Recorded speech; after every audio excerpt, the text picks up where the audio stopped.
I think one of the ways we've kind of played ourselves a little bit with feminism is that we didn't bring men along in the movement. So feminism led to women having more freedoms and having human rights, which they should have, but it also just led to more labor in a sense. We didn't shift the balance in any way. Feminism focused solely on women, but didn't change anything for men.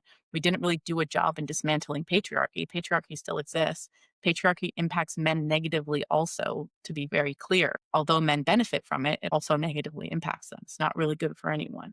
If all the men left, I don't know, where are they going to go? No, no, and I'm being sincere when I actually say this because this is a question that red pillars will say. It's like, well, who's doing all the laborsome tasks? Who's doing all this other stuff? And one thing I'll tell you about women, they can do a lot of stuff when they need to. I've met a lot of handy women in my life. Good morning to the listeners. Whoever is actually hearing this and seeing this, I have the pleasure of speaking to Michelle Garraway. She is a registered social worker based out of Ontario. Before that, she opened up and became a entrepreneur. She worked for the Providence and the municipal government as a social worker. She is biracial. She is Caribbean and Canadian. She is a mother, and one of the biggest practices that she practices is called PACT, a psychobiological approach to couples therapy. How you doing, Michelle? I'm excellent. Well, thank you. Do you go by Will or just I go William? by I go by Will. I just make it simple. I'm not a Billy. I'm not as fun. I'm just very Yeah. logical. I go straight to the point. So I was able to find you on the internet, and one of the things that I really liked about when I was reading a little bit about you was that you're a couples therapist, and the area that really strikes me, and obviously, like I said, the podcast is Normalizing Men's Mental Health, is about when people start to change and the variables start to change. And based off of your work, you said that you did like kind of like short retreats. I don't want to downplay it, but it's like 12 hours sessions, like broken up into micro. Um, I wanted to be able to give the listeners the ability to hear about when you're starting to change in different type of therapy approaches. So would you mind explaining a little bit about what you do? Sure. So, as you mentioned, the therapy that I practice mostly is called PACT. It's a psychobiological approach to couples therapy. I'm a level 2 PACT therapist.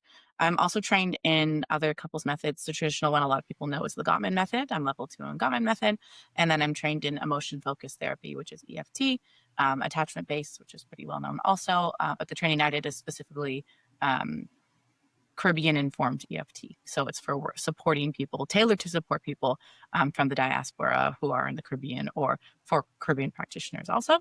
But PACT is what I practice because I really like it, because I'm deeply trained in it, and because it's really effective. So PACT is it's polytheoretical, which means it's based on a lot of things. But the three things that are easiest to say is attachment, arousal, and regulation. So it's based in attachment theory, which we'll probably talk about more. I'm sure you're familiar with it. We work with nervous system arousal. So the somatic, the body's responses to it. This is a trauma-informed approach, understanding that affect imports memory, state, your ability to communicate, and then the regulation that happens with that. And the regulation piece has to do with co-regulation. That's what we're trying to push people towards. So PACT is very experiential. It is intended to change people. It's intended to transform. Another thing I really like about it is that it has a high level of accountability. So a PACT therapist is kind of like the mirror who is reflecting the truth of what's happening. Oh, there's that hand gestures. My camera. I'll try not to use my hands. Um, one of the sayings is like, we're a mirror who's supposed to be reflecting the truth because all us humans kind of just lie to ourselves all the time in order to kind of minimize pain, maximize pleasure, and cope with life and the world in the best ways that we can. And because we look everything through our own filters, through our own attachment histories, through our own experience of what's happening in our body, it's not always truthful the way that we interact with each other. So we hold people to a high level of accountability in the truth of what's happening and also in the way that they want to show up as partners. We talk about what a secure functioning relationship looks like, and we have a definition for that. And my job as a PACT therapist is to push people towards showing up in the way that they need to show up in order to have a secure functioning relationship. Wow, that's really impressive. Before we get into PACT, I was curious about, I believe you said it was EFT that was around the Caribbean reformed. What what makes it so specialized to the Caribbean approach? So it's interesting too. I loved the training so much because I've never experienced training that so explicitly talked about systems issues. And then on top of that, that's so explicitly talked about the experience of Black people. And then even more niche talked about the experience of Caribbean folks. So it really took traditional EFT and also throughout the training said, okay, and how do you understand this in terms of the systems issues that exist for Black folks? And how do you understand this in terms of Caribbean culture? How do you understand this in terms of gender roles that we might see in the Caribbean and attitudes towards marriage, religion, how those things show up, so that we're not just practicing a particular type of therapy without understanding the context of the and the lived experience of the people that we're working with. So, as a person like myself that has never lived in the Caribbeans or really understand much about the Caribbean culture, like, is it a way that a person like myself could be able to find it more palatable to be able to navigate or be able to understand, like, maybe the similarities, the approaches, or is it really heavily only geared towards a certain area, or is it very informative? The training, you mean? Or The training, but yeah, the training, but it sounds like to me it would be more of the training would be this is historical about the oppression that they have experienced in their life, the strength about how men looked at the world and then also how women looked at the world, and then the strong exteriors about how they are approached, the way that their mannerisms. But as a person like myself, would I be able to understand it as well, or is it like, is it still going to always be a barrier? of course you can understand. You can never have the same lived experience. In the exact same way that me, as the term that I would well, I'm mixed, first of all, and I'm Canadian, first of all, also, but my background is Caribbean. My dad was born in Grenada. He's a Black Grenadian man, and my mom is a white Canadian woman. So my experience is certainly not the same. And I'm white presenting. So a lot of people look at me and just saying like white lady. So my experience is absolutely not the same as a Black person who's living in the Caribbean, but I understand things culturally and I have a different perspective than someone like you. So I take that into it with me, but I can still learn things. I think when you talk about someone like you who's like not connected to the culture or the experience at all, of course you can learn. I think what it really does is with this as a specific example, it's a great exercise and a great learning experience and piecing together micro, macro, meso, because we're going to talk about broader concepts such as oppression and the impact of colonialism. And then we're going to bring it down to more the cultural, the interactions day to day between people and the society, and then connect it to the micro practice that we have together.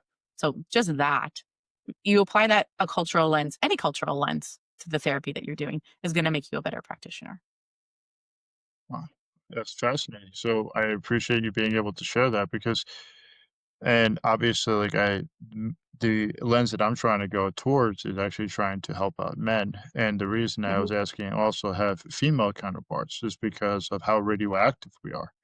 And working in the PAC field, the therapy, the couples therapy area, have you noticed that when you're engaging with them, like about how men and women both express their emotions and how they can be, one is able to be able to communicate a lot better than others, and how do you help bridge the gap in understanding of when either if it's trauma or if it's actually being stuck in certain areas, how do you help actually create the interest or create the creativity to be able to explore that? Yeah, one of the things I love about PACT is that PACT really levels the playing field. A thing you'll hear Stan Tactic and the founder say often is all people are annoying. We're all annoying. All of us are annoying and difficult to live with, regardless of our gender. So we're coming in from that standpoint. And we're also coming in assuming that it takes two people to create the dynamic that you have between the two of you. So both of you probably suck at communication. Both of you are, are working from maladaptive coping mechanisms. Eh, you know, because it's rooted in attachment, it's not it doesn't have to do with your gender. Yes, it's true that attachment tends to be skewed across genders. You tend to see more men landing in the avoidant style. You tend to see more women landing in the interest style, but it's not 100%. It's just more skewed in those ways. So I come in assuming that both people are contributing to this dynamic, which means both people can move the needle and have to move the needle and the Mhm. change that they do. It doesn't take one person. Um, and then I just know, but I base it in attachment, right? It's not that like men communicate this way and women communicate this way. It's that people with an anxious attachment style tend to communicate more this way. So what you might think of, or people in general might think of, is women often are more emotional, or they're more louder, or more aggressive, or they just talk a lot more. They take up a lot more space. I understand that through the lens of attachment. So if I see someone in front of me, um, criticizing or coming in hard on someone, or over explaining themselves, I'm looking at that through the lens of an anxious attachment. And if I see someone shutting down or being only logical, avoiding emotion completely, I don't think, oh, well, that's a man for you. I think, oh, that's the presentation of avoidant attachment.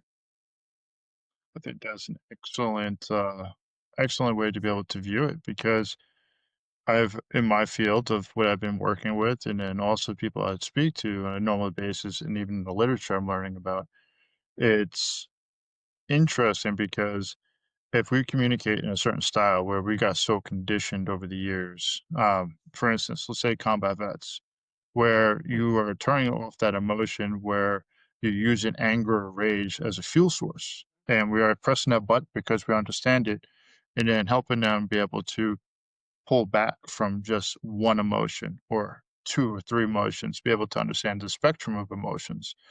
And one of the things I've learned about myself by actually going through a lot of therapy, there's no such thing as a good emotion or a bad emotion. There's just Mhm. emotions. And to label somebody saying that they're over emotional or a person that is emotionally turned off, I look at it as how do we actually help bridge that gap of understanding between people? And I think what you do in PACT would be very interesting about normalizing the communication part, normalizing the expression, and being able to, like you said, move the needle either which way back and forth. How when you're realizing that, say, a topic or a certain subject comes around, what do you do to help them sit inside that discomfort to be able to express it and actually be able to stay present? Yeah, it's interesting. So first we have to kind of build an awareness of what's actually happening, because people will come, we say like the presenting issue is never actually the presenting issue. People will come and say, oh, we're here for couples therapy because we keep fighting about my in-laws. And in their minds, I absolutely believe that they think the problem is the in-laws, but I know enough to know that's not the problem whatsoever, right? So part of it from a PAC perspective is likely they don't have agreements about how they're going to handle the in-laws. We have this concept, excuse me, of thirds. So anything external to your two-person couple bubble, as we call it, is a third. A person, place, or thing can be a third. And you have to have agreements about how you can manage that. So that's one aspect of it. The other part is what you're alluding to, is that they likely don't know how to navigate conflict in a way that is safe, that they're from a regulated place, that they have an understanding of what's happening with their partner, that they can kind of stay co-regulated and locked in. So we use a variety of different methods.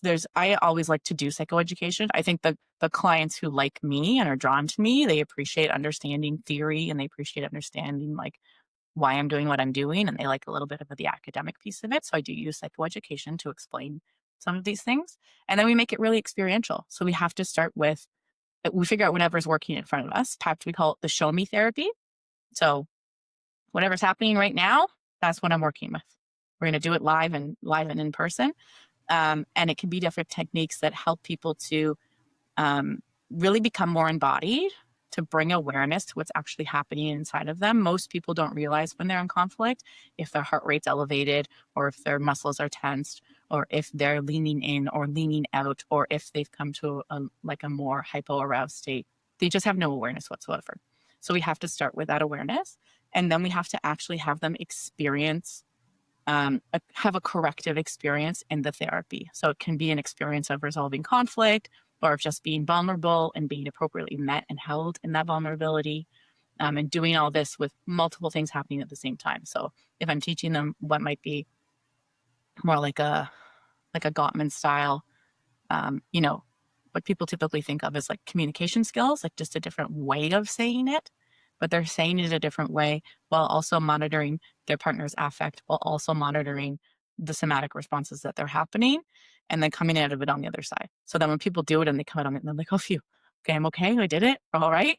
Then they have that corrective experience of like, I engaged in conflict and conversation with my partner and I was okay and I felt safe. And then we do reconnection afterwards.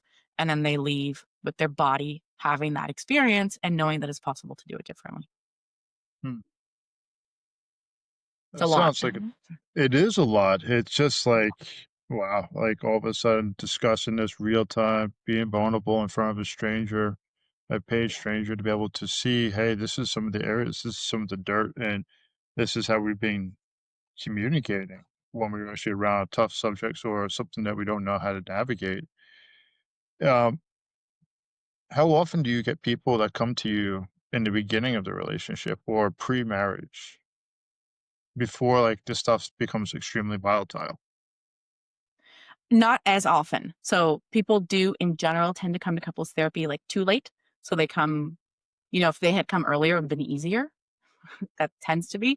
But I do find it's interesting now too, because I have a team of therapists who work with me. We have 6 therapists plus me, and 3 of them are also couples therapy. So I get to see a lot of couples therapy clients just through the lens of who's coming through, and I supervise.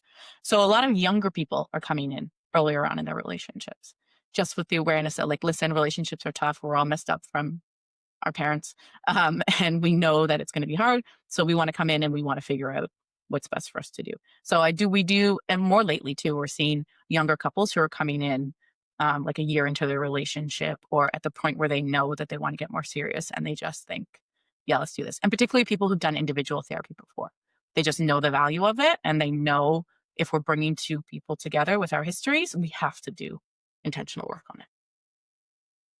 Have you seen a theme between like certain age groups of, and obviously, like you're saying, we all have different types of attachment style, but have you ever seen like a similar theme between, say, people that experience childhood trauma at like, say, 30s, 40s, 50s, and then same thing of like say, 20s, 30s, of like how people have being able to communicate and finding it like the obstacle to be able to communicate exactly what they need from their partner, and also possibly scared of abandonment.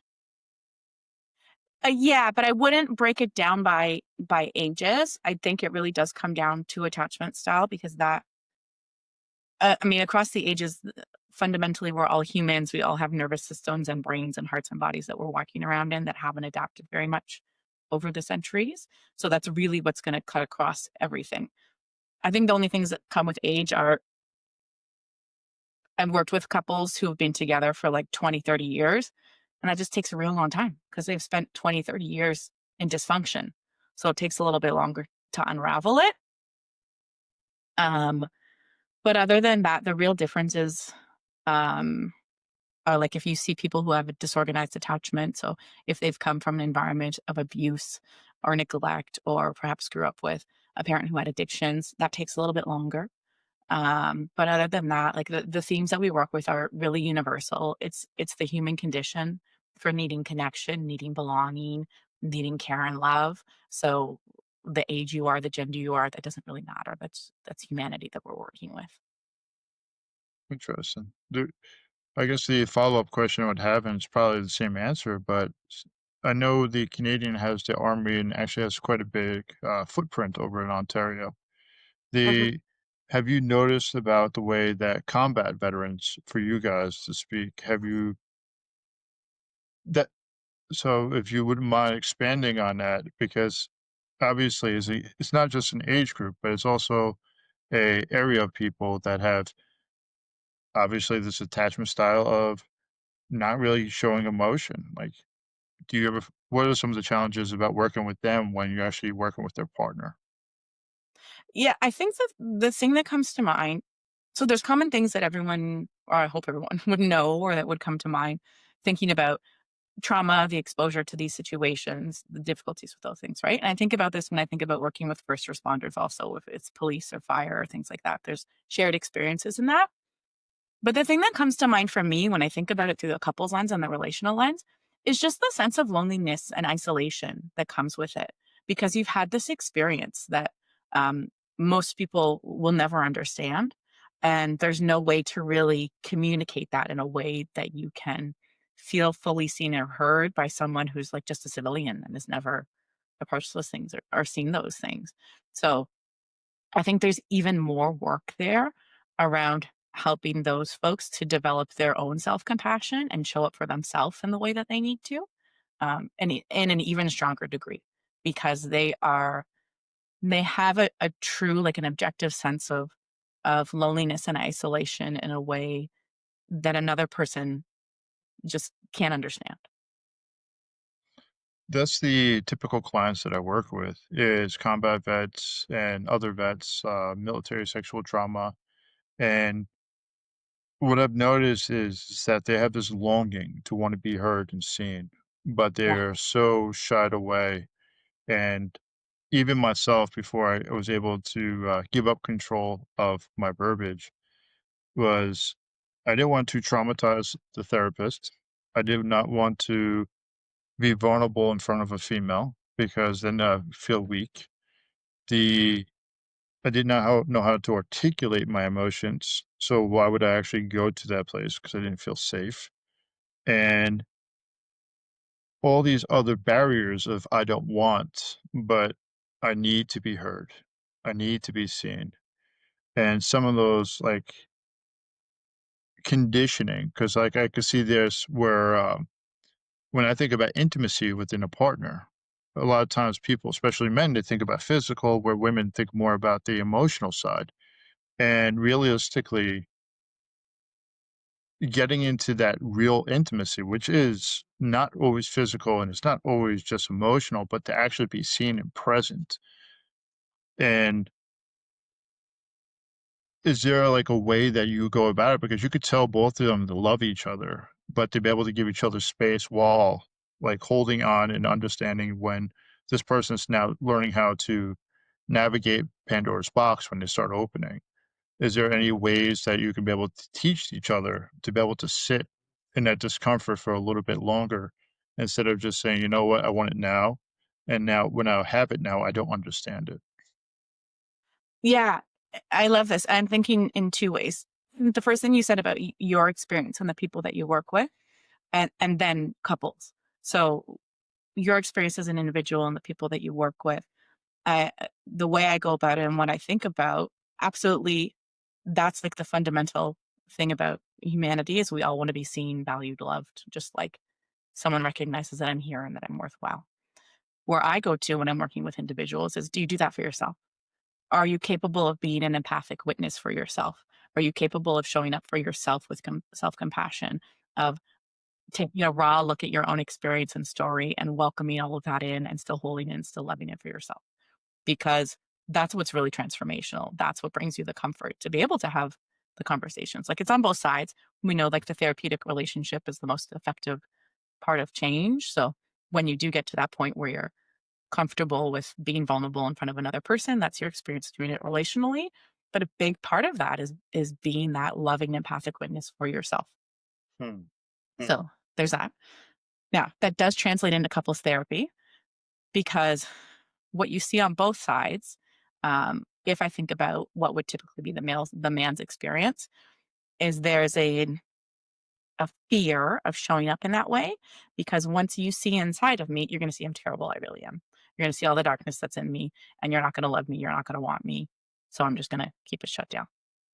What we see on the anxious, or what we're typically doing on the woman's side, is the pain is so big inside that I'm just yelling and screaming outside of me for someone to come and take this pain away from me. So in both instances, the person is turning away from themselves, but they do it in different ways.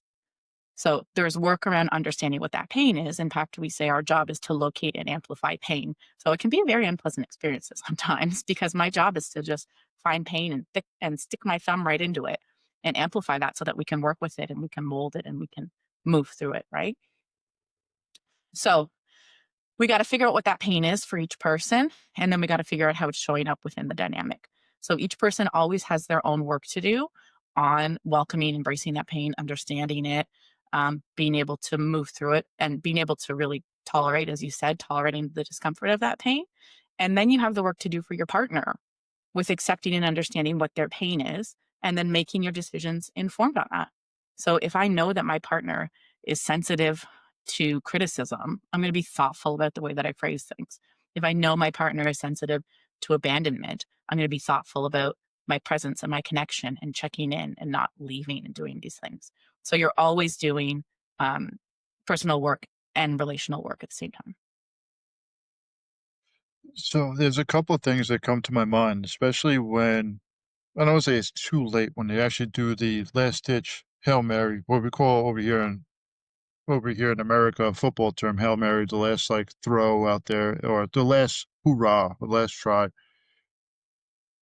I've actually seen where we get so entrenched in our belief system, where we pretty much are almost doing trench warfare while we're talking and communicating. We're just throwing something, lobbing it over there. Hopefully they're hearing it. They're lobbing it over there, and we have these walls. And I just been learning a lot about different realms, from the psilocybin to MDMA therapy, which has actually been very interesting what I've been learning about, where it actually helps break down those type of walls for people to be able to be heard and seen. And it's actually able to allow them to really express their love, but the way that they're able to show up to that point. With your type of therapy and your type of approach, I don't know if you have actually done any MDMA therapy sessions for people, but curious with PACT. Obviously, the goal is, I would assume the goal is to be better communicators, but is there a way that you help disarm each other so that they can get out of the trenches and they can actually go back to, let's just say, the colonialist way of fighting, where they start shooting at each other to be able to be heard, or Yeah, finally getting to the point? yeah, totally. So the goal I think would be to be able to co-regulate and to have interdependence. That's the goal, the broader goal above having a secure functioning relationship. I had so many ideas flood me all at once. So let me try to put them into order, coming them to a site. Shoot. Can you say it again? Having them oh yes, okay. MDMA. Yes. No, haven't done any psychedelic stuff here. I think you have a bit more going in the States than we do. Like we only have I think we do have it for veterans. No, that's here. Now they're here. So I haven't done that. But we do know in PACT that memory is state dependent. A lot of the work we do has to do with arousal. So you're going to show up completely different if you're hyper aroused or hypo aroused or in that protective state than you are if you're in your optimal arousal state and well regulated. In addition to that, because we're attachment based, we know that attachment has to do with proximity seeking and contact maintenance.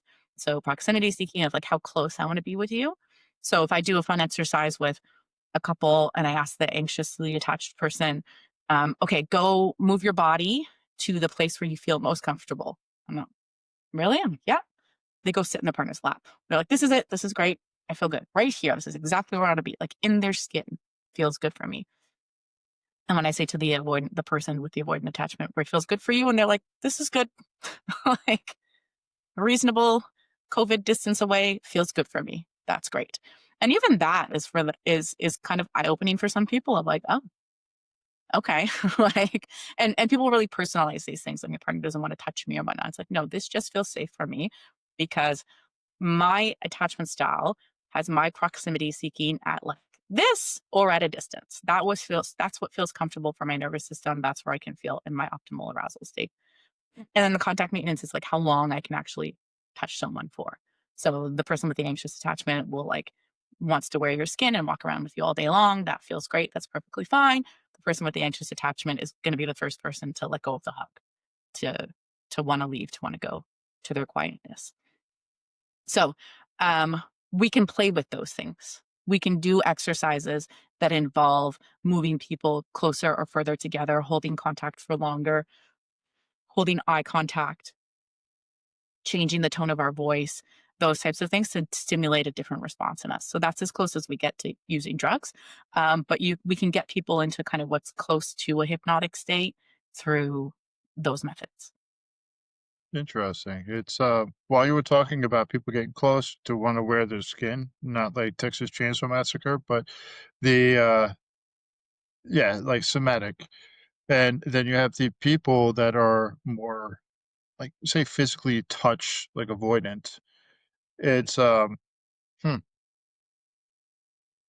when you have found those people that are more physically touch avoidant, do you ever actually realize is there a obviously, I go back to themes. I go back to I have a very logical brain. I try to understand, recognize patterns. Do you ever actually like you either use exposure therapy with them, being exposed to it for longer periods to help them with the ick factor, or to be able to express what emotions that are was creating of them needing to either run or doing the opposite or the inverse to the person where like, why does it not feel safe to be far away? Why does it not need to be having my somatic sense actually being aroused right now? Yeah, so we have to do a bit more of an assessment to determine like exactly what's happening. But if I'm broadly speaking of it's just attachment styles, one really fun thing is if we do some conditioning with the partner who has more of the anxious style to be the person to let go first, then you'll find that the person with the avoidance style starts actually reaching out more. They're the one who starts reaching more for Hmm. physical contact. So it's like a bit of conditioning through this because we always think about like the traditional pairing is so attachment styles show up in all different ways, but what we often find the pairings are an anxious and avoidant. Like that's the classic EFT pairing because they just like complement each other in terms of their deficits. So and their ways of insecure functioning. So it's constantly the anxious is the pursuer and the avoidant is the withdrawer. So if we can play with so the anxious comes forward and then they pull back, then all of a sudden the avoidant is like, oh, but oh, wait a minute, and Hmm. then this and wait a minute. Oh, but wait a minute. So we can do some really interesting things. So the space in the relationship changes. That's really interesting. Again, like the acronyms are so I find it so interesting because EFT of the way that you use it is different than the way that we use it. We use it as emotional freedom technique where yours is the That's God. tap. Yep, it's the tapping. It's like it's kind of like re-changing the brain about what's actually happening, using the somatic of being able to redraw the person back to the present. And yeah, to me, I'm actually really enjoying this conversation, by the way, because it's like something I have not explored much and I haven't learned much about this in the literature. So I'm really finding this to be like awesome. So, well, you also do CBT, cognitive behavioral therapy. What kind of behaviors do you go ahead? Not really. Every once in a while, I was laughing at myself yesterday because I use like pure CBT, and I was like, "Oh, look at me!" But go ahead. Yeah. No, like obviously you change your behaviors, you change your mindset. You change your mindset, you change your behaviors. And when they go to like 'cause I saw it's about 1 to 2 day weekend, sometimes you'll spend with them for about 12 hours. Do you give them homework and then they report back and different behaviors that will and what is some of the homework that you would give to some of the couples that you would see and hope to see them actually come back and report back? So if I do an intensive, there's no time for homework because we're all just exhausted by the end of it. So an intensive is 2 days, and we'll do therapy from 9 to 12. We'll have lunch, and then 1 to 4. So it's 3 hours, 3 hours, 3 hours, 3 hours. It's great. It's evil, but go on. No, it's good. It's really transformative. That's so packed sessions are actually designed to be longer. Ideally, they are 3 hours every time.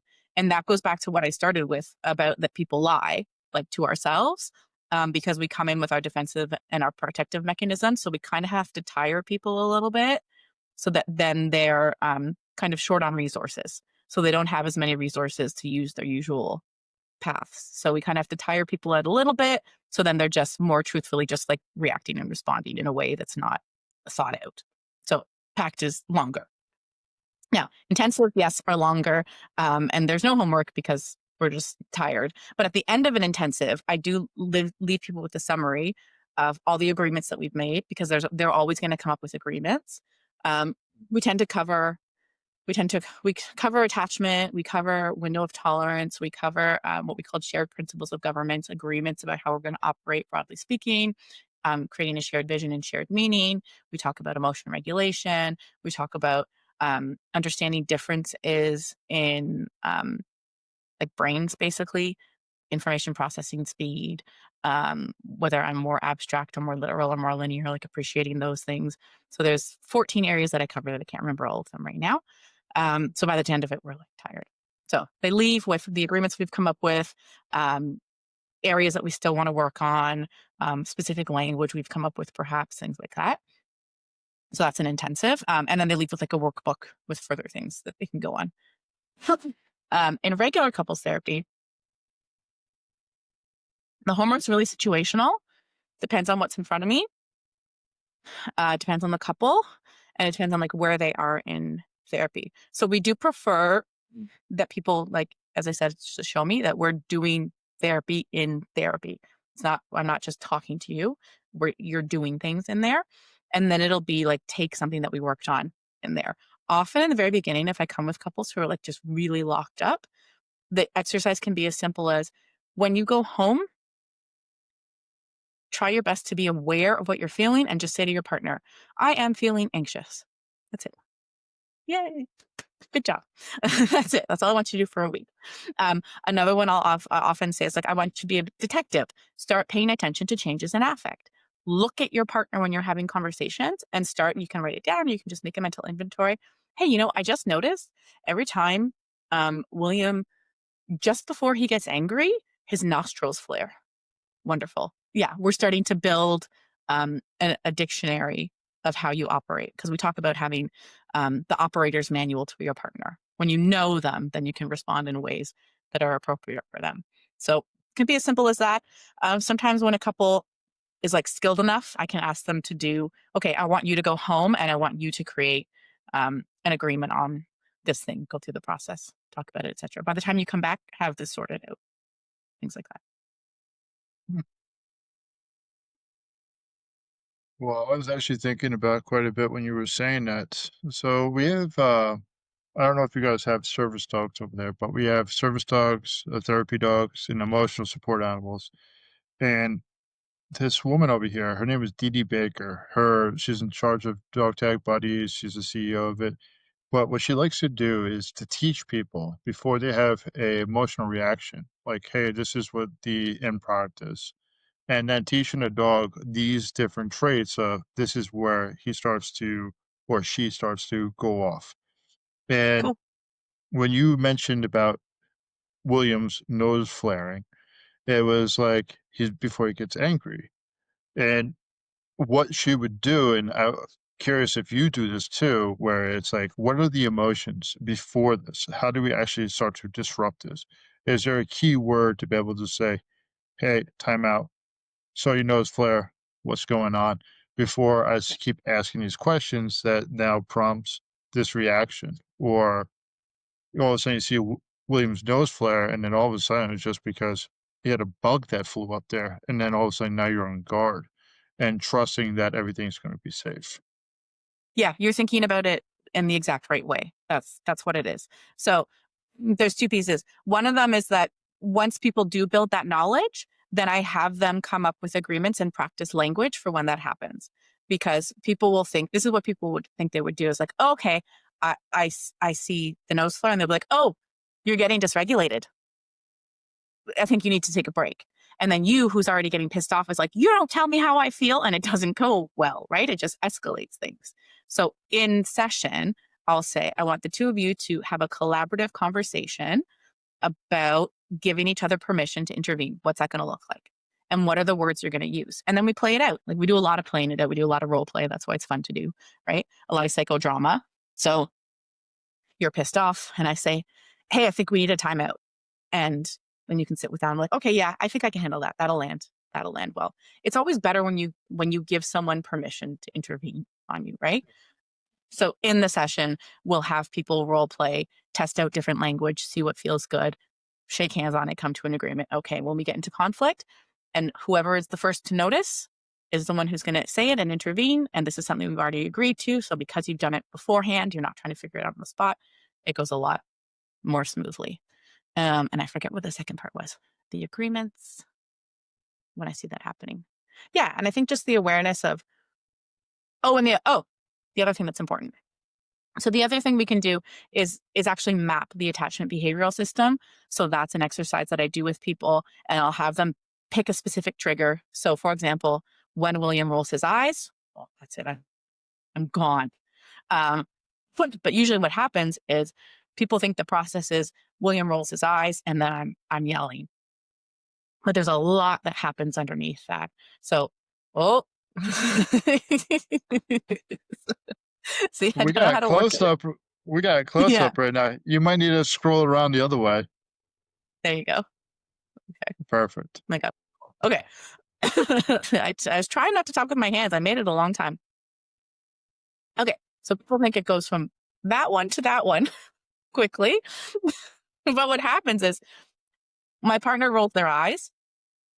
I drop down to like what's happening underneath the awareness and the intellectual piece of it into my body. And what do I notice? You roll your eyes, my shoulders stiffen, my heartbeat races, my body's preparing itself for a fight, right? Like I'm tensing, my resources are rediverting to my muscles, to my heart, to my lungs, things to get me pumped up. And then we go to what's the meaning that's happening underneath that? What's the attachment meaning? He rolls his eyes. That means he doesn't respect me. He doesn't value me. If my partner doesn't respect me, they don't love me. If they don't love me, they're going to leave me. I'm going to end up alone and abandoned. So then I start coming back up. And then how do I behave in order to protect myself? I'm just aggressive. I'm angry. I yell. So I'm feeling alone, isolated, afraid, scared. But what you see is me yelling at you. So all of that happens underneath. We have to surface that. We have to have people understand what's happening underneath. And then we can shift the intervention point, because if we weren't understanding the attachment system and what's happening underneath and including the body, then my intervention point would be the yelling. But it's too late by the time we're yelling. So I want to drop down on that map. I'll send you a map after, a behavioral system map afterwards. I want to drop down on that map and intervene at the point where I'm telling myself I'm going to be alone and abandoned and I'm afraid and I'm scared. So it's not normal if someone's yelling at you it's not normal or tradition or not what you would usually see if someone is yelling at you, for you to be like, are you feeling okay? Did something I do hurt your feelings? But that's an intervention that's more addressed to, are you feeling alone right now? Are you feeling scared? Hold on. Should we slow down? Do you need me to come closer to you? That's not typically what you would do when someone is yelling at you. But if you're aware of your partner's pains and you know what they're sensitive to, that's what you're going to speak to instead. And that'll bring them right down. Yeah, I've learned that from working with horses. You have to lower your energy for the horses. And even some of the people I speak to, like I had this one patient that we were working with, and he came in very irate and very angry. And the cops were escalating the situation without realizing they were escalating the situation because they're doing their job that they need to do. And I remember going up to this guy and I just started lowering my voice. He's like, I can't hear shit. I blah blah blah. And I'm like, and I kept lowering my voice and he can hear me. And you watch how a person will be extremely elevated. And then all of a sudden you're watching them go back down to the baseline because they're being seen. And Mhm. I grew up in a household where my father would yell, his father would yell, that father would yell. And I was a Marine. I did 2 tours over in Iraq. My dad did 1 tour over in Vietnam. My grandfather went to World War II. My great grandfather went to World War One. And the way that we would be able to communicate is by what is the optimal way of compliance to get my information across.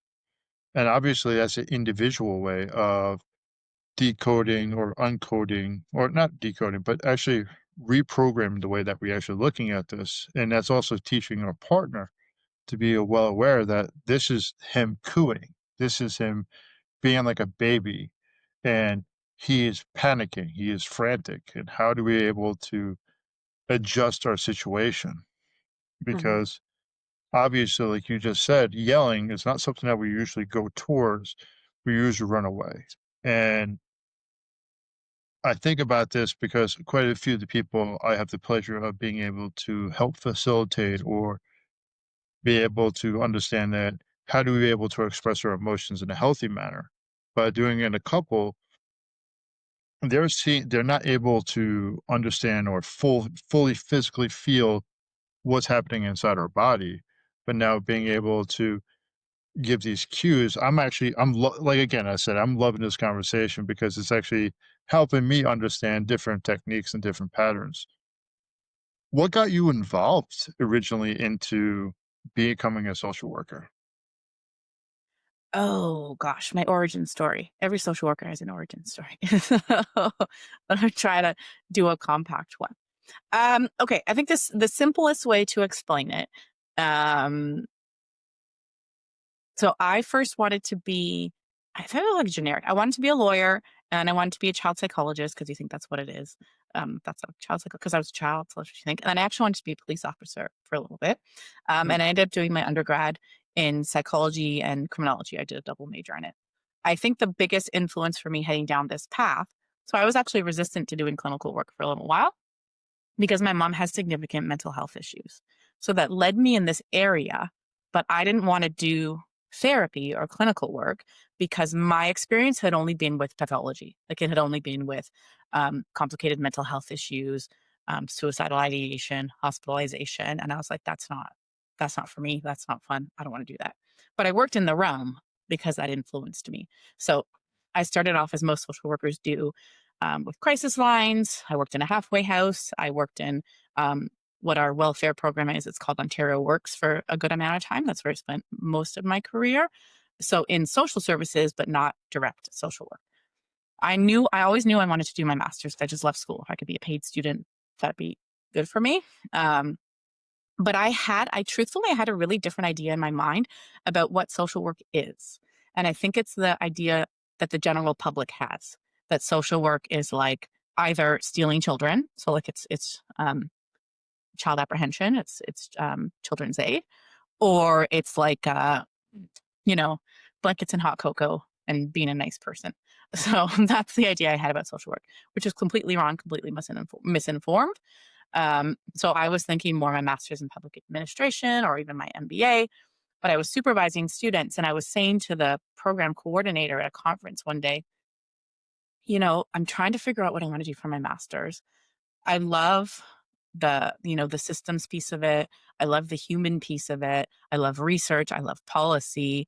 And, if I did an MBA, that's just business focused. That takes me away from like the human side of it that I miss. Or if I do public administration, it's still missing like the social justice and the research piece. And she said, "You're talking about a master's in social work." And I was like, "What? No way." So when I learned more about it, I went into the program and then being in the program was interesting too, because even though I still had this resistance for direct work, anytime a role play would come up, like my colleagues, my classmates would be doing it, I'd be like, "You're doing it wrong." I was like, "Oh, I'll just do it. I'll do it better." And I did it and I was comfortable with it.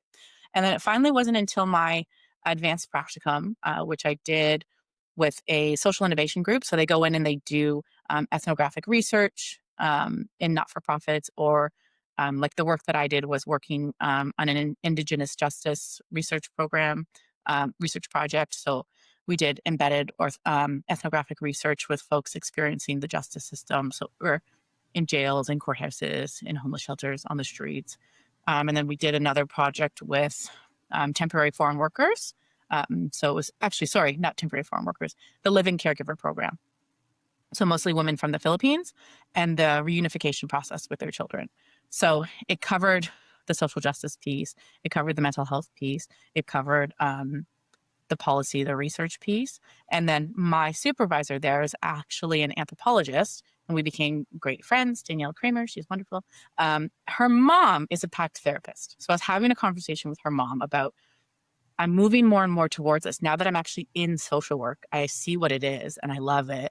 Um, and I want to do more true social work. And she said, "Have you heard of PACT?" I said, "No." And basically it went from there. So she told me all about it. I did the training. It makes complete sense.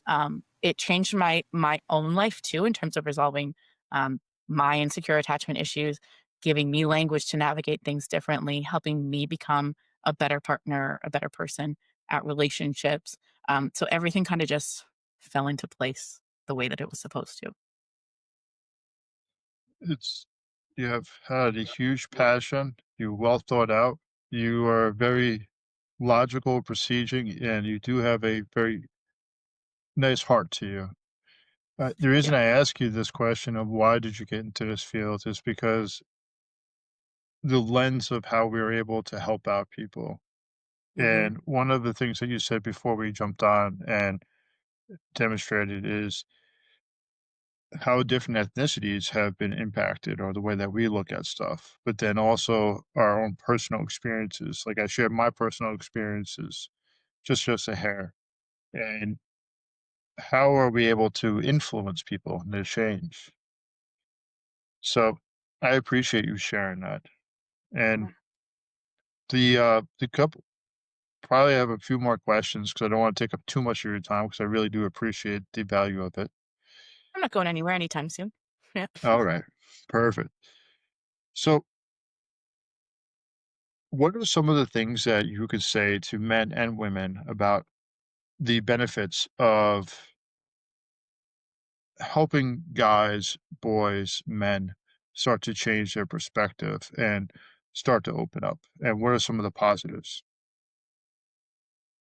Oh gosh, where to start? Okay. One of the first things comes to mind. Eh, eh, the difficulty, the inability, the lack of skill and experience that men have in accessing their internal worlds, having emotional intelligence, emotional regulation is responsible for a lot of the violence in our world. So I'll start there. So that'd be great if we could stop that, um, globally speaking. Now, the benefit for men, a lot of men live in isolation, disembodied, disconnected from themselves. And I mean, there's talk about the male loneliness epidemic. Part of this is like relational skills, but part of this does allude to what I spoke to before about being that empathic witness for yourself. So for men, I mean, the pitch that I often give men to speak to that logical piece is that feelings are information. So if you are someone who prides yourself on making logical, informed decisions and you're not accessing feelings, you are making decisions missing information. You're making incomplete, ill informed decisions. There's the concept of the wise mind from DBT, dialectical behavior therapy, where you see the intelligent mind and you see the emotions and they overlap. And that Venn diagram where they overlap is when you are in your wisest mind. You're making your most informed decisions. So that's the pitch that I get through the door with usually because men can buy that. Okay, that's right. Okay, I get it. If I'm like putting together this proposal and I'm missing this whole chunk of information, then obviously I need to incorporate that into it. So feelings are data points from your body that you need in order to make your best decisions. So you can start there. Now, once you open doors to that, then you can just come to this place. You realize you can come to a place where you can experience the connectedness and the love and the peace like from yourself. You don't need other people to give that to you.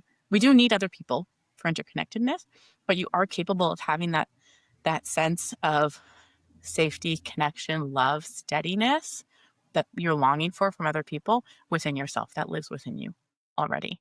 So it benefits you in that way too. I like that. You started off with the violence, where most of the violence come from men, and that is true. We're a very primitive species, and we even base it off of wars and generation and pillaging and doing a lot of harmful stuff, which I don't always Mhm, agree with. I really mhm, always do. I don't fully agree with.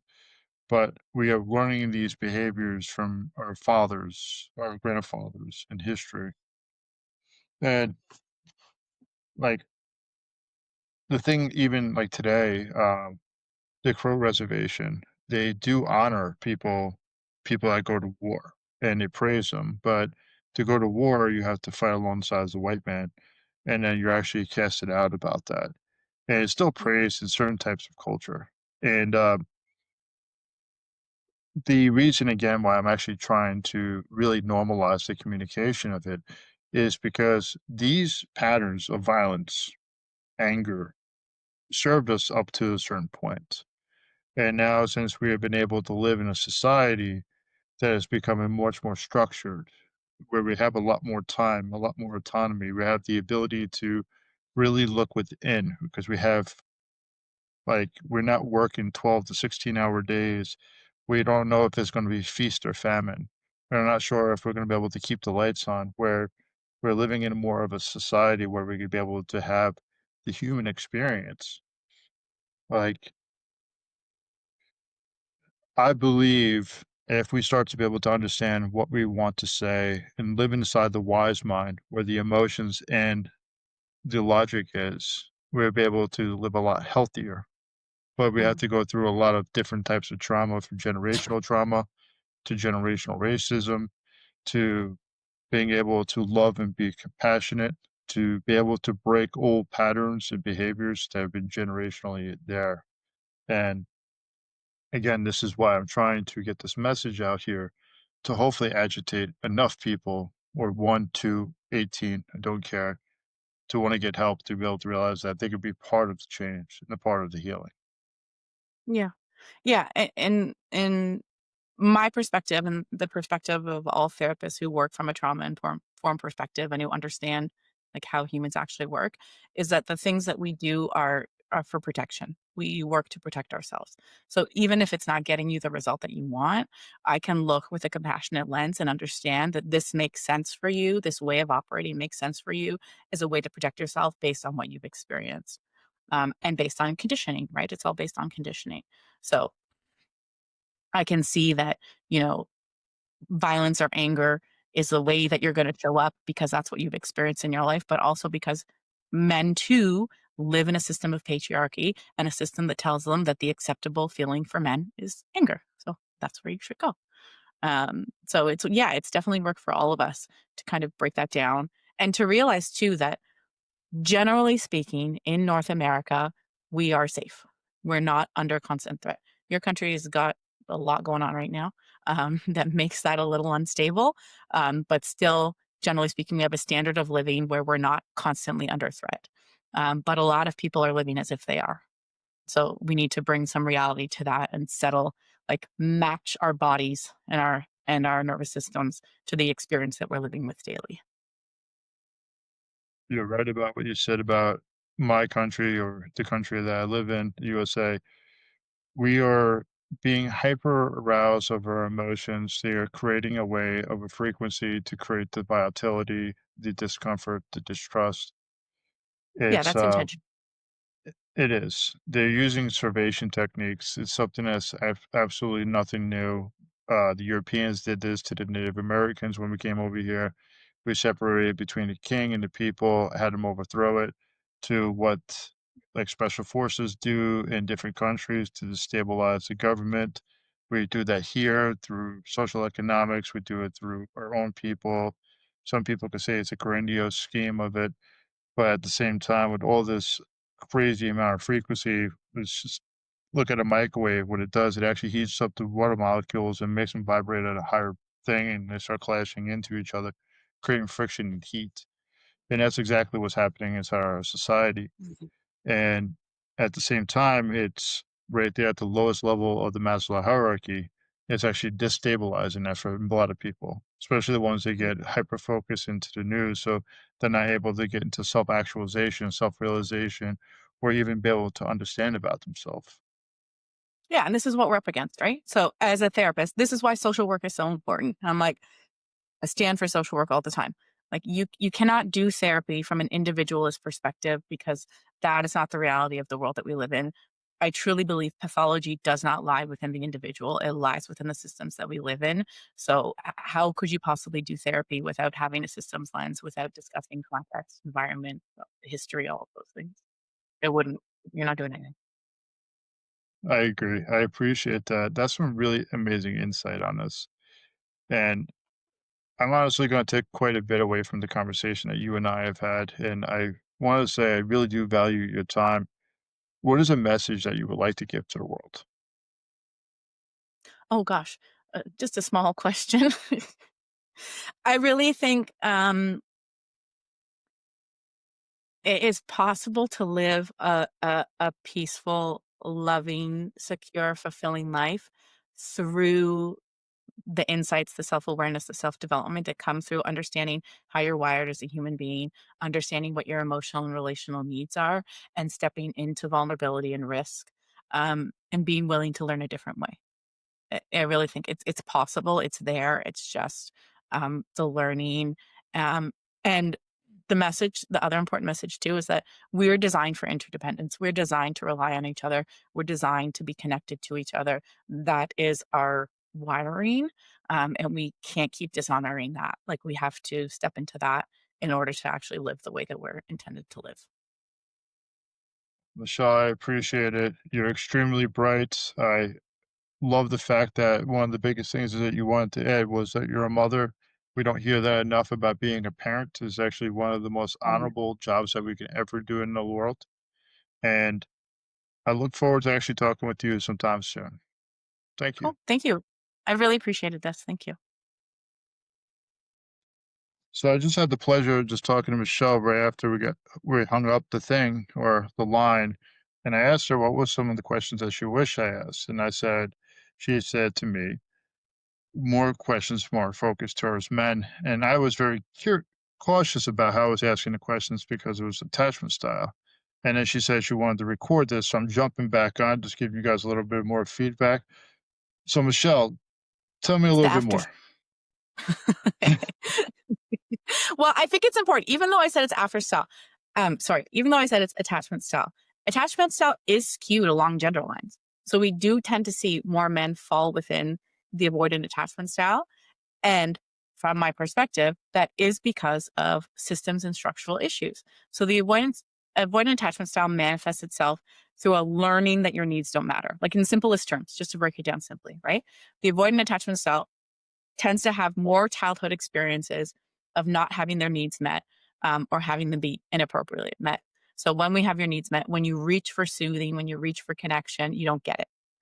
So that can be either from a, like, go to your room where it's normalized in your family of origin, or with your primary attachment figure, which is like mom or dad. It's usually mom. We always Psychology always blames your mom for all your problems. But in this sense, it's just your primary attachment figure. So if it's normalized within your family that if you're in emotional distress or you're reaching for soothing, that you need to just shut up and deal with it on your own. Um, or if you have a primary attachment figure who is unavailable, either because they themselves are completely emotionally unavailable or they're physically not available. Maybe they have to work all the time and they're not there. Or maybe they're struggling with their own addictions or mental health issues so that they can't actually be emotionally present. So, you as a child reaching out for that soothing, reaching out for that connection, you learn one way or another that it's not going to be there. So there's no point in you reaching out. And eventually you get to the point where it learns that it's wrong for you to reach out. It gets very confusing because it is your nature. When you're not burdened by all these things when you're a child, you will reach out. That's what you do. And they're like, help me.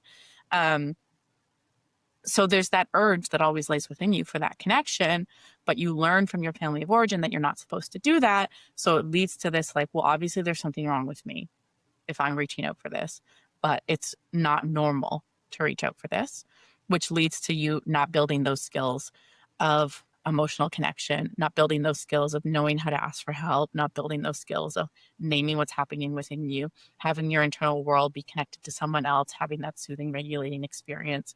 Um, and a lot of that is tied to patriarchy, is tied to the expectations that we have of men. It's sad, but those things still exist around, like, men don't cry or anger is only the accepted thing. So that's why we see it more skewed towards men, because this is the experience that they have and they continue to be socialized in that way. And then it's sad, like, all the time when I ask men who come in couples therapy, okay, and what are your relational needs? They're like, oh, not a clue. No idea. No idea what I So need. what I've actually noticed, and this actually ties along the lines, so quite a few guys I met from the Army and then Marine Corps, they're usually going into the service and then they have had an absentee father from substance abuse, working too much, or even just being removed from the home. And they're looking to understand what masculinity is, and then they're trying to re-engage. I just realized I was mic'd up the whole time when I Oh, I didn't hear apologize. anything. I didn't hear anything. I apologize. Anyways, as I No, digress, you'll get on your editing side, but nothing came through to me. Yeah, perfect. yeah. So what I noticed was, like, guys are trying to understand what men are. And we have Yeah. actually lived in, say, the last 100 years, where it's been predominantly with a lot of women helping men grow up from like a lot more single mother homes to a lot more teachers, school teachers being women, to a lot of the changes in the world. And these are not bad things. I mind you, Mhm. I'm not saying these are bad things, and I'm not saying that this is, oh, this is wrong. And one of the things is, like, I had the privilege of talking to a young lady yesterday, and she was sharing her story about being a school teacher. Then she became a social worker, and about how boys act out to be heard and seen, and then how girls act out to be heard and seen. And boys will usually use anger or another way to be able to express it, where a girl will become emotional and more, Mhm. both of them emotional, but more presented into an acceptance of what's happening compared to this anger, where I believe a Yeah. lot of times having this frustration, and this is where I believe that real healing begins, is with saying, hey, going back to what you just said, Mhm. hey, I see that you're getting really angry. What's going on? How can I Yeah. help you? And Yeah. when we're allowing these boys at a young age to be able to say, I'm so angry. That's awesome. Tell me more. Well, cool. Take a breath with me. Let's just breathe in. So and so took my toy. What are you feeling? Angry. What did you feel before that happened? I felt abandoned. I felt regret. When the kids are able to articulate this, you're able to then have more healthy and informed children. And something I've actually paid attention to, usually in the lower social economics, sometimes we're just keep going, going, going. And our kid is trying to talk to us. Go figure it out on your own. I can't be there for you. I'm emotionally overwhelmed. And being able to sit with it. And then we learn these traits when we get older, like you said before. And then now we're just kind of just stuck. And then having a person like yourself that is actually understanding more of the attachment, or a therapist or a psychologist, to be able to sit with them and say, you know what? I'm glad that you're seeing that this worked to you, then it doesn't work. Let me earn your trust. Mhm. But I'm gonna tell you that this is going to suck. And I tell this to all the guys I work with. I say, this is going to suck. This is gonna be uncomfortable. I'm trying to convince you to come every day and get punched in the face by that therapist, because your patterns are, now you're not believing as this is fully trustworthy to yourself. You've been lying to yourself, or you've been trying to, and getting out of survival mode to love and live. It's difficult, and that's why I give like, a lot of kudos to a therapist, especially a couples therapist, because you hear one person asking for some help, and the other one doesn't even, they know they would like help, but that whole meter has just been shut off for so long. Yeah, they can't even it's interesting. So I will say the men who come to therapy are men who want to change. So they're already a different subset. So when they come to therapy, there might be some closed offness and whatnot, and they don't know what they're doing, and they have all these things that are in the way. But they want to change. They want to do better. So as typically as soon as they come in front of me and they have someone who is holding space for them, who's has that right touch of softness, but also has accountability and it can present it in a way that makes sense. Um, they're right there. The skills are right there. It's easy. It's good. It's safe. They can flow. And it's funny. My experience working with men individually too is that it is different. Men, like I said, they're coming because they want to change. So they already have like accepted that they have something they need to work on. That's the biggest thing. But when they do come and I'm like, okay, think about this, this, and this, they leave and they come back and they're like, oh, I did that. I did what you said. It worked. Thank you. And it's easy. It's easy. Whereas I find women come in and they're much more burdened. They have way more excuses or reasons or fears or worries about why they can't do that or why they shouldn't do that. And it tends to be because women have kind of more of a sticky social network where they think a bit more about like, but if I change that, it's going to influence this and it's going to influence that and it's influence that. Where what men are just a little less burdened in that way, in my experience. And again, knowing that my sample size is men who are choosing to come to me. So that's one of the things that I do find is that when men go to therapy, it works really well. Like, it's great. They take it in, they learn, they make the changes, and the process is often a lot smoother and a lot quicker, than when we're working with women. What I found that was interesting is that girls, they tend to do better in schools, like in elementary to all the way up to university, because they've been people pleasers. That's kind of what they've been taught at Mhm, a young age. And even their partners, even their friends, even their network. And they were trying to please everybody, but quite a bit of it, they're not really pleasing themselves. They're not actually mhm, understanding their own journey or where they're going. Where men get in a lot of trouble because they say they have ADHD, but they actually find that boys have the wanting to move around, wanting to engage, wanting to be more physical, and where like school settings are difficult for them a lot of times when they're starting to try to communicate and they get into this rough and tumble stuff. But I know when I went to therapy, I'll tell you, I just got out of the Marine Corps. I did 2 tours overseas. And my dad goes to me, he looks at me, he says, "Will, you're fucked up. I'm taking you over to the VA." Just like that. So he drove me out to the VA, he got me enrolled. My dad didn't do it for himself, but my dad saw it in my eyes the same way that he used to look at himself in the mirror and about how he was this, I don't wanna say creature, but pretty much like a monster. And I remember the hesitation of actually allowing somebody in, and I remember the verbiage, and I even discussed this with you before where it's you have a black and white receipt. How are you gonna tell me how to live my life? You don't understand what I've been through. Are you going to mhm, judge me? And coming up with every single reason to try to control the narrative. Because mhm, if I allowed somebody to see me, that means they get to judge me for what I did.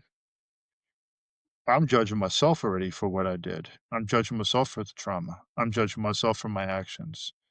Now, have I actually been embraced with warm arms before?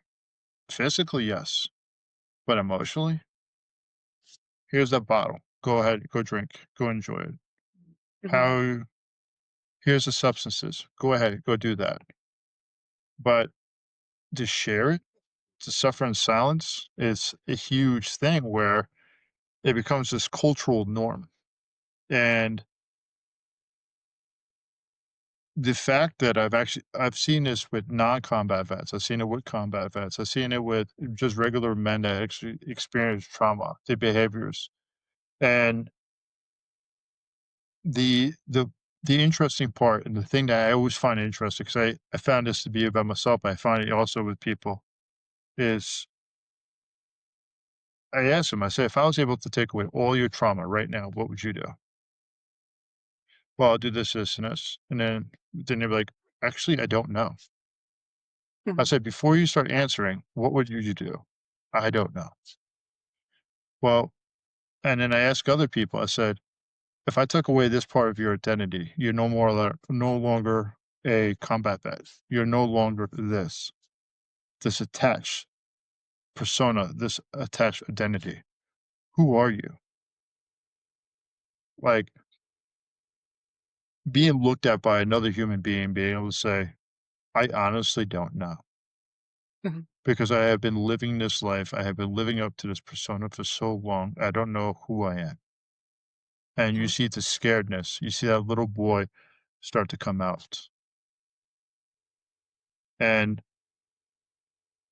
the reason I ask questions about the different ways that men behave and women behave, girls and boys, like taking away some of his trauma is beautiful, or helping him, not really taking away, but helping them decouple the emotions from the memories to be able to make it a historical event where it doesn't become as influencing of the triggers. But now these behaviors have been set up, now reintroducing new behaviors, new patterns, new cycles, new beliefs. and being able to trust that you can trust himself in the unknown instead of the predictable. I have found that to be the hardest part about my job, but and then also I found it to be probably the coolest part about my job too at the same breath. Mhm, mhm. Um, there's a saying I like. Oh,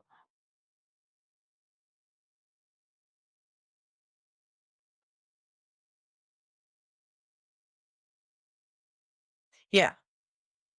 Nothing is more desirable to be released. Nothing is more desirable than to be released from an affliction, but nothing is more frightening than being divested of a crutch. And I share that with people in therapy all the time. I think it speaks to what you're talking about. Like it's that, this thing is causing me so much pain, but if I give it up, then what do I have left? And if I give it up, what's on the other side? So we have to give people something to replace it with. I think that's a really important thing that can sometimes get forgotten in therapy. Like we have to give people something to replace it with. So that's why that corrective experience is so important. Like I have to show people that if you drop this defense and if you try it a different way, you're going to get something in return. I can't just say like, give it a try and see what happens. I have to show up for them on the other side of it, and their partner has to show up for them on the other side of it.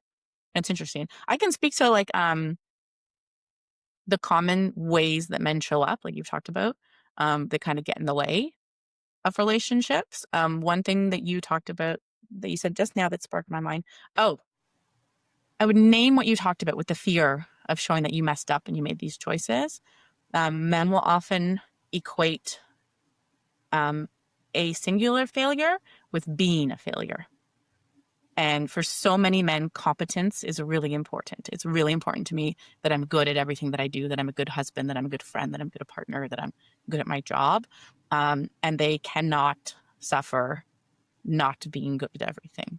So if I make a mistake, then that means that my whole being, am wrong. And I just will not admit to a mistake then, which really gets in the way when you need to apologize for a hurt you've done for your partner. So if you're not looking at it through that lens of understanding that this is how men often protect themselves, then it comes across as he just doesn't give a shit about me. He is unaccountable. He's dismissive, um, which is absolutely how it's communicated. But if I'm understanding competence is important to my partner, he is afraid of admitting that he's wrong because it's going to invalidate his whole existence as a person, which might sound a little dramatic, but that is what it is. Then I know that I can offer a safe space and say, hey, I love you still. This thing you did, I really don't like. And I'd like to resolve this, but I love you before it. I'm going to love you after it. And then men have to step into the space of saying, yeah, you're right. I didn't like it. And I too know that I messed that thing up, but I'm still worthy of love. I'm still here. I'm still in partnership with you. So men do that a lot. They get in their own way a lot when they refuse to admit that they're wrong because that is going to completely invalidate them as a person. And they generally don't have any awareness whatsoever that that's what they're doing, but that's what they're doing. And it really sucks. And it's really lonely as a woman who's in a relationship with a man like that to keep reaching and reaching and reaching and just saying, hey, I just want you to acknowledge that you hurt me. And the man refuses to do it because he's operating from this place of fear. But at the same time, yes, we were all brought up through these systems. Yes, we all had these experiences. But now that you are an adult, you're responsible for your actions and your choices. And the unfair thing about trauma is that even though you had no role in it, you are the only person responsible for healing it. You're the only person can do it. So it sucks and it's unfair, but you have to be the only one to do it. So men do that. Men also, what I mentioned before, tend to have absolutely no idea what their needs are. But then they get mad with their partner because their partner can't meet their needs. But how are they supposed to meet your needs if you don't even know what they are? So you have your job to do in understanding what those things are. And then something I alluded to before is that men tend to invalidate the importance of emotions and just think that logic and brain and top down is the only thing that matters. So if someone brings emotions to them, they kind of see them as worthless or not worthwhile and will dismiss or invalidate them, which is just not how human beings operate. They do influence us. They do influence men's behavior. Anger is an emotion. So men tend to need practice in that. And again, it's a similar thing. If I don't have practice in naming my emotions, of turning to my internal world, of being able to use feelings language, like if I ask, if the only feeling that a man has is fine, It's not a feeling. We have to kind of expand your vocabulary a little bit more and help you to build that emotional awareness and that emotional intelligence so that you can then use that to inform your decisions and then give that to your partner. Those are the biggest things. Well, sticking with fine, it's, especially here in America, like, It's not. ha no, I was saying, like, just doing American perspective is, "How you doing today?" "Good." Any other real answer to it is, do you really give a shit about what I have to say? Are Yeah, you yeah. really going to care? We have became such a expedited, society of, "Dude, I lost my dog, wife left, I feel like shit, overwhelmed, I have nothing going on in my life.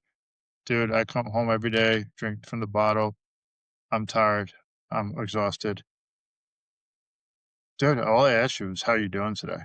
Mhm, Just tell me fucking good and get on and just keep pushing." mhm, And when we talk about the emotions, it's, and I really do encourage the emotions, the emotional awareness. But and I kind of wonder if it really stems from like, hey, you're angry, you're trying to show your emotions, but you don't know how to explain it, and we don't want to actually have the patience for it. Go away. We're not trying to explore it with you because you're an infant or you're a young kid. It's like you're dismissed. Go on, keep pushing. And I look at anger as something that's trying to control the scenario. yeah. Like my dad, I remember watching him when he got angry, he would throw something at the wall or he would actually yell. And but he got the response that he wanted. He wanted the conversation to stop. And I remember doing something similar to like that, where if I'm telling somebody to do something and they don't want to listen, I yell, I'm getting that type of compliance. But what we don't always look at is what is the ramifications of it? What is the reverberation of that impact? Is that person going to come to me when they have a problem because I just yelled at them when I was stuck? And are they going to open up to me? Are they going to actually allow me to be seen? No, I'm actually burning up, singeing those relationships Mhm, where it's just being cauterized to the point where that we can't actually grow together. And then I'm putting that person on a even though that short-term discomfort is causing these long-term pain. mhm, And how do we actually help a person be able to say, "You know what, dude? What I see right now, what you're doing is you're yelling because you're hurt. That's outstanding, bro. Cool. Round of applause. You're a big boy. Now let's actually have a conversation. What's going on?" And the other thing I've noticed too, especially with guys, like when they come into the hospital, they say, "Oh, the only time I actually feel like I'm being heard is if I have my daughter, I have my wife, I have my sister, I have my mother." But are you really asking what you want? I don't know how to. mhm, You so tell me what you need. I need this, and this. Why didn't you ask? I didn't know I was allowed to. mhm, And it's a very fascinating thing when we start allowing people to have that space to be. mhm. Yeah, and it takes practice. It takes practice. So, and I agree with you that usually there's not even an awareness that this is how I've been living my whole life. It usually is, it just comes to a point where I'm experiencing something that is so painful, or some woman in my life tells me, "You better go to therapy or I'm gonna leave you." And then they'll show up. Because, like, honestly, when somebody tells me, or a lot of times when I get into these guys is, "Oh, my wife left," or "My wife is leaving. She says I need to go to therapy." Mhm, And I'm like, "Cool. Tell me more." "Well, I don't know." And I'm like, "This is awesome. Let's have a conversation, dude." And we'll have and I remember this one dude, he was Marine Corps dude, cowboy, awesome, sweetheart of a guy. But if you knew him, you would think that he was just this biggest porcupine that all he wants to do is fight and tumble. mhm. And he's like, "Well, I can't get seen for a counselor for several weeks." And I said, "Dude, are you just gonna sit on the couch? Are you gonna tell him that, hey, I want you to fix me?" "Yeah. Isn't that how therapy works?" Yeah. I'm like, "Oh, I got some skills for you, dude." And depending on who I'm talking to is the verbiage that I will use to them for them to understand that I'm with them on along this journey to be able to help normalize where they're at. Mhm, And I'm like, I'm like, first off, therapy is not just once a week or once every other week. It's homework. It's having honest conversations, truth. It's uncomfortable. When you are trying to do these changes, this isn't going to be easy. If you try to sprint through this, guess what? You're going right back to the starting line, or you might even go further back because you're trying to rush through it. This is a marathon. Everybody wants healing until it becomes patterns and behaviors. And having people realize that, they're like, oh, nobody's actually ever sat down and helped me understand. I just need to rush through everything. I have to be perfect. Mhm, Dude, I want you to fail over and over and over again because I want you to be able to realize that you're okay. It's mhm, okay to explore this. It's okay not to be perfect. It's okay to feel this way. And one of the things I really express is that letting go of that control, letting go of that ego, which is going to be difficult, is going to help you so much more when you're actually talking to that therapist. And they're talking to you, they're not talking at you. And if they're talking at you, find a different one. mhm. Yeah. It's interesting. It's quite the process to watch or be a part of, not even watch, to be a part of. Yeah. Yeah, I again, like the reason that I focused out and I went out and I wanted to do something where it said, hey, I want to normalize men's mental health. Oh, you trying to do the red pill stuff? No, no, I'm just trying to help build a bridge. What do you mean build a bridge? Shouldn't they already understand? Well, I appreciate that perspective, but can we have a conversation about this so you can understand a little bit? Mhm. Sure. People are stuck over here not knowing how to. What do you mean they don't know how to? Just just listen to me. Humor me out for a second. And you're over here and things have been changing, but they haven't got the message or they don't know how to read it.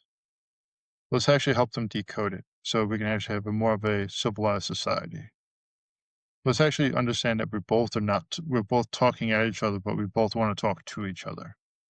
How can we do this? How can we actively listen? Well, I did the work. I hear what you're saying. How do we actually be able to bring this together? And how many times I've actually come across conflict with people because there's this resentment, there's this animosity, there's this anger about we've been doing the work the whole time. Now they just need to figure it out. And having people with different expertise, people with different life experiences, sometimes it's able to defrag the situation or help decode the message a little bit clearer. Mhm, mhm. Yeah, I know if what you're alluding to is kind of like a lot of the talk that's been coming up when we talk about the male loneliness epidemic, and one of the reasons is because women are just not doing it anymore. So women are like, "No, that's enough of me managing your emotions. It's enough of me doing all the emotional labor." And then men are kind of like having to figure it out on their own. Which again, I said, like, yeah, we're all adults. And the unfair thing is you got to figure it out on your own. So we're just starting to see a shift though, because there was no need to before. You can just carry on however you wanted to. It was fine. Women would do the emotional labor. There still isn't really anything pressing, forcing men to live differently, I don't think. It just has to be a personal choice to say this isn't the way that I want to live. I think you can carry on. You know, the world's terrible in many ways, so you can carry on that way if you want to, and it's fine, and you can survive. But for people who want to do it differently, there is a different way to do it. It's like they was talking to somebody, say between the ages of 18 and 28 is the lowest amounts of sex that men have ever experienced in this type of lifetime, this generation, compared to any other ones. The divorce rates are up to 51%. The pornography use between both females and males are climbing even more and more. Mhm. The relationships are becoming more and more lonely. Um, it's been very interesting watching it on both sides of how it's been unfolding. And Yeah. I think I, that I I think go the internet is terrible. It's so bad. There's so much online that just serves to divide things along gender lines more and more and more, and just so much of, all men are terrible and all women are terrible, and that's the messaging that so many people are consuming, that is completely, against the way we need to operate as people when it comes to interconnectedness and interdependence and interreliance, um, and it sucks. It sucks. It sucks. I'm like, can we come at a place of curiosity? Yeah. Place of, hey, I'm not the expert, but I would like to understand more about the person. And depending on how you look at data, like Bill Gates, he said this one, he recommended this one book, and I read this book is How to Lie with Statistics. Mm, And I'm like, oh, that's beautiful. That is really, really beautiful. I'm like, I don't like you as a human, don't really like you, but I think you're absolutely brilliant. mm. And I think that you've done a bunch of good things, and I think you've done a lot of bad things. And I'm like, I still respect the way that you're able to come to this information. And then I don't know if you're familiar with Yobo Noah Harari. Yes. So Yeah. I want Yobo, Sapiens is on my bookshelf, I think. Yeah. have you read 21 Things to Know in the 21st Century? No, Or I think it's Dos Humanos. It's the second part of Sapiens. no, not yet. I'm working through Sapiens. Sapiens is absolutely amazing book. Um, read all three of his books.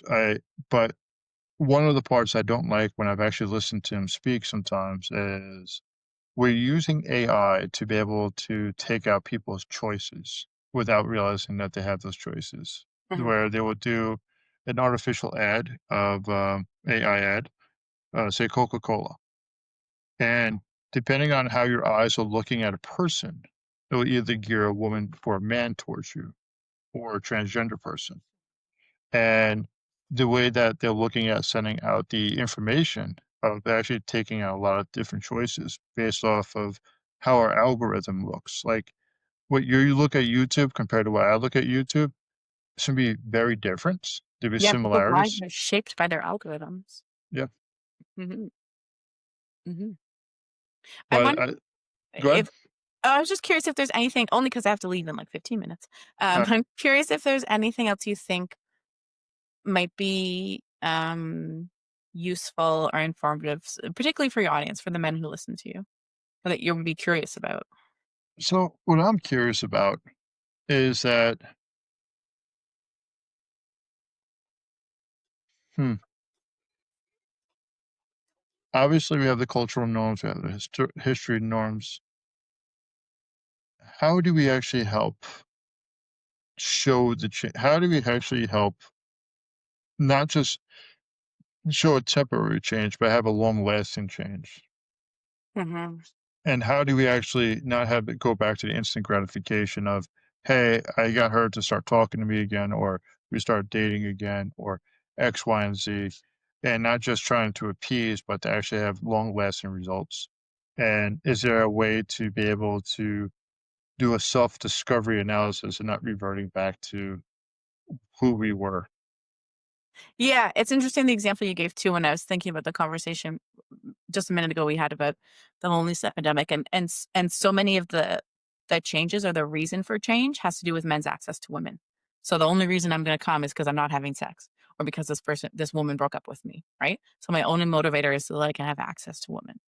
So we have to start having conversations about the systems issues, about the structural issues to bring those to light. That's one part of it. And then the lasting change, I think it does come through like what I labeled as the corrective experiences. Because once you start feeling a different way of doing things, it's hard to go back to the other way. Hmm. It becomes really noticeable, the tension, the discomfort that you have in your body. And you get to a point. So you kind of start with one thing I wanted to mention too about the patterns that I see with men is poor boundaries, really poor boundaries. A lot of men who come to therapy, they wouldn't name it as this, but the problem is that they have poor boundaries because they have in their mind the messaging that they're supposed to be the provider or the be all and the end all. So they overextend themselves. They don't ask for what they need. They're people pleasers in a sense. And then they get great resentment. So if your husband ever says, you need to go to couples therapy, and you say no, and he comes by himself, you're not going to be happy because I'm going to teach him boundaries, and it's going to impact you, and you're not going to like it. So that's one thing that I see too. Now, that's the example I give because what happens when people have poor boundaries is they have discomfort, tension in their bodies around saying no to people, around tolerating other people's discomfort. So that's the tension that they live with. And then we go through this new place where they start doing things differently, and that feels really uncomfortable. Like really, really uncomfortable. That was like this motion. I feel like. Hold on. Yeah, it feels like when you shrink it, it brings it back to you. Like, Yeah. I wonder if you go like this, if you open it up backwards, if it will actually go away. You try. It's like the fingers and the I was looking at it before so I could get it down, but anyways. So, they come to the so you start with one type of discomfort, move into a new discomfort, which feels really uncomfortable, but then you get to the other side of it where the old behavior feels really uncomfortable. So, we have to get to the point where the experience you have, your discomfort moves to a different place. Because your life is always gonna be choose your difficult. Everything you choose, everything is a choice, and everything has a downside, and everything is gonna be uncomfortable, basically, at some point. So choose which one you want, and when you get to a point where it's more comfortable for you to choose the thing that aligns with you, um, that's what creates lasting change. Hmm. The We talk about the loneliest epidemic. Mhm. Do you ever worry about, or do you ever think about if men decide just to leave and they stop actually searching for women, what will actually change the society if men are not actually participating the same way? Well, I don't think they will, but no. So, because I'm a woman, I'll share with you the first thing that comes to mind. And it's always interesting being a therapist because I have like me not using my therapy brain whatsoever experiences and responses. And then like my no, hold on, let me use my science and informed and educated piece and blend them together. But that question gets asked if you ask that question to women, if all the men left, what would you do? I'd do whatever I want. I'd walk around at night. I'd go where I wanted to go. I'd wear what I wanted to wear. I would be free. That's what women will tell you because that's the impact that men have on us. That's what we have to worry about, right? Um, Now, I don't think men are going anywhere. We need each other. So that's fine. I do think women would tend to carry on. That's how it's been. I think one of the ways we've kind of played ourselves a little bit with feminism is that we didn't bring men along in the movement. So feminism led to women having more freedoms and having human rights, which they should have, but it also just led to more labor in a sense. That we didn't shift the balance in any way. Feminism focused solely on women, but didn't change anything for men. We didn't really do a job in dismantling patriarchy. Patriarchy still exists. Patriarchy impacts men negatively, also, to be very clear. Although men benefit from it, it also negatively impacts them. It's not really good for anyone. So if all the men left, I don't know where they're going to go. But No, no, and I'm being sincere when I actually say this because this is a question that red pillars will say. It's like, well, who's doing all the laborsome tasks? Who's doing all this other stuff? And one thing I'll tell you about women, they can do a lot of stuff when they need to. I've met a lot of handy women in my life. I have met women that do a lot of really interesting stuff. And the thing that the reason I asked that question, which seems very loaded, because if women had it was just all by themselves, neither of us would be reproducing, society would fail. And ultimately, and then what men will say is, well, okay, women, you guys have everything that you have right now. We're going to walk away. You're going to say, are you going to be able to handle this? Or not even ask you if you're going to handle this. And they'll come from a place of resentment. And it's like you're not really hearing each other out. And that's how, when my brain thinks about these type of questions, where it's like, we have actually turned into a society.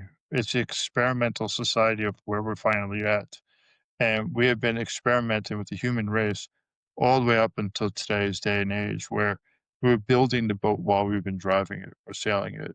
And like the first and second of the revolution of feminism, I'm totally on board about. Like, they are actually helping lots of people be able to explore their emotion. But when it becomes volatile, that's the things that actually kind of scared me because I'm like, are we actually talking? Or are we actually creating a lot of hate?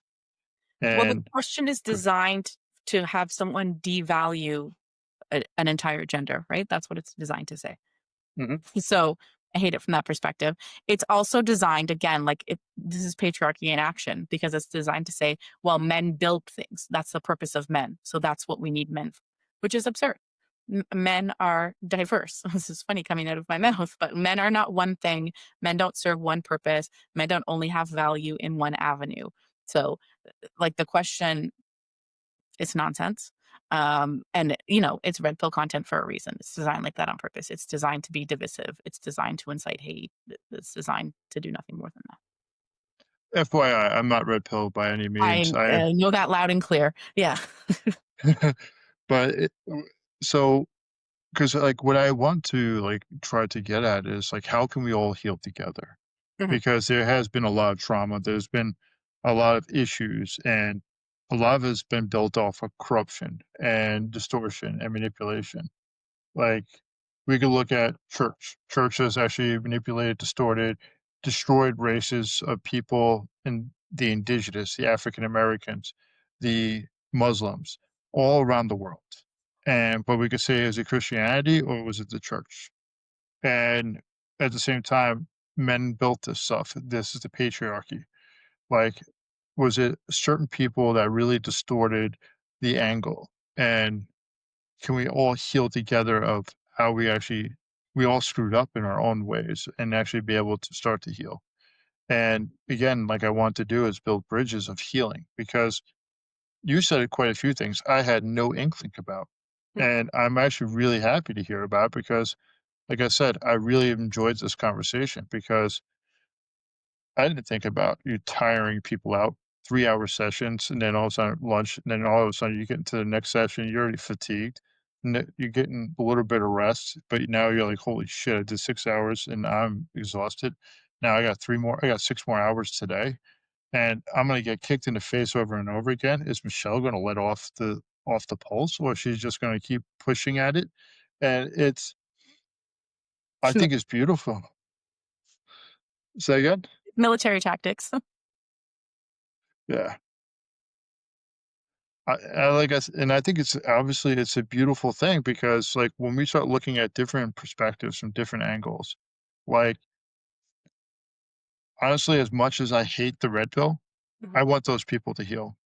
As much as I dislike radical feminism, I want them to heal. I want us all to heal because we're on this boat, and I don't want somebody sabotaging the boat while we're on here. Because if we could live in harmony, we could be able to grow, we could be able to heal, then we can live more towards a utopian life than we ever experienced. Will it be perfect? No, because it's human made.